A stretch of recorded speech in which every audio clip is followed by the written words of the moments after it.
নমস্কার সবাইকে, চলে আসলাম নতুন আরেকটা ভিডিও নিয়ে। অনেকদিন পরে একটু বেরিয়ে পড়লাম। এখানে আমাদের সুরাট জেলায় বছরে একবার করে অনেকটা লম্বা টাইম ধরে মেলাটি হয়। তো আচানক কি বুদ্ধি হলো, তো মেলাতে চলে আসলাম। তো মেলাতে এসে এখানে তো 1 ঘন্টার মতো প্রায় দাঁড়িয়েছিলাম টিকিটের জন্য, কারণ এখানে অবশ্য ভিতরে ঢুকলে টিকিট কেটে ঢুকতে হয়। ভিতরে ঢুকেই তো দেখি কি ভিড়, প্রচুর ভিড় ছিল।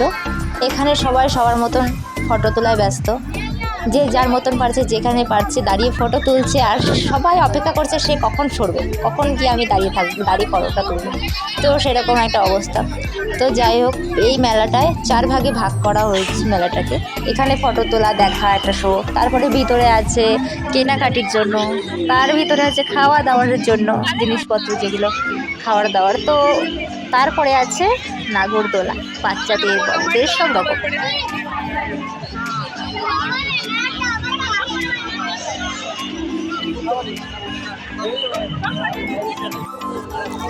আমরা আসলে ফটো তোলার মতন জায়গায় পাইনি, তো ফটো না তুলে চলে গেলাম সামনের দিকে গিয়ে কিছুটা ফটো তুলে তারপরে ভিতরের দিকে চলে আসলাম জিনিসপত্র দেখতে। তো এখানে খুব সুন্দর সুন্দর জিনিস ছিল।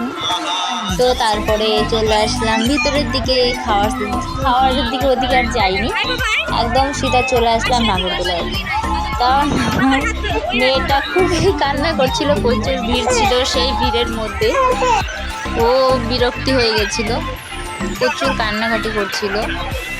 এমনি গরমের দিন, তার মধ্যে আবার এত ভিড় ভাট্টা। তো তার মধ্যেই কিছুক্ষণ বসে ঘুরে আমাদের সাথে যে ছিল সে আবার নাগরদোলায় উঠলো।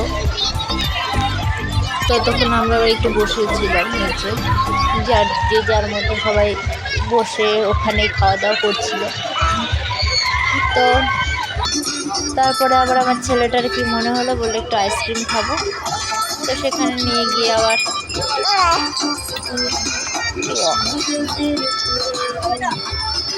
এই দেখো দাদা ভাই, দাদা ভাই আমাদের ঋষিবাবু আর সাথে আর একজন ছিল। আইসক্রিম খাওয়ার পরে বেরিয়ে পড়লাম এখন ঘরের উদ্দেশ্যে। তো টাটা, বাই বাই সবাইকে, চলে আসবো আর একটা নতুন ভিডিও নিয়ে।